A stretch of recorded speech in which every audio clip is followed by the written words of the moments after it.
Germany. শুরু থেকেই Germany বলের দখল ও আক্রমণের পোস্টটা সাজিয়ে বসলেও সুইসরা ছিল বেশ সতর্ক। জার্মানিকে আটকে রেখে উল্টো ম্যাচের ২৮ মিনিটে সুইজারল্যান্ডের আচমকা গোল দিয়ে বসে। ডি বক্সের ঠিক বাইরে থেকে ফেউলারের নিচু ক্রস পা ছুঁয়ে বল জার্মানির জালে পাঠান ড্যান অ্যান্ডয়ে। এরপর আক্রমণের হার আরও বাড়িয়ে দেয় জার্মানি, মাঝে একটি গোলও পেয়ে যায় জার্মানি। তবে ডি বক্সে সুইজারল্যান্ডের খেলোয়াড়কে ফাউল করায় জার্মানি সেই গোল বাতিল করে রেফারি। শেষ পর্যন্ত প্রথম হাফে আর গোল করতে পারেনি তারা।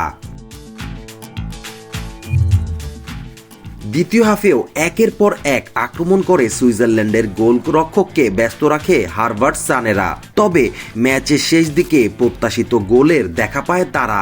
ম্যাচের ৯২তম মিনিটে রাউমের ক্রস হেড করে গোল করেন নিকোলাস ফুলক্রুগ। আর এই গোলের ফলে জার্মানরা তাদের হার এড়ায়।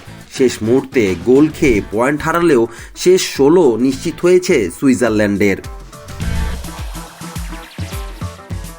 এদিকে গ্রুপের আরেক ম্যাচে স্কটল্যান্ডকে ১-০তে হারিয়েছে হাঙ্গেরি। ম্যাচের বাড়ানো সময়ে ১০ম মিনিটে হাঙ্গেরির হয়ে গোল করেন কেভিন কসোভোত। এই জয়ের ফলে শেষ ১৬তে যাওয়ার সুযোগ থাকছে তাদেরও।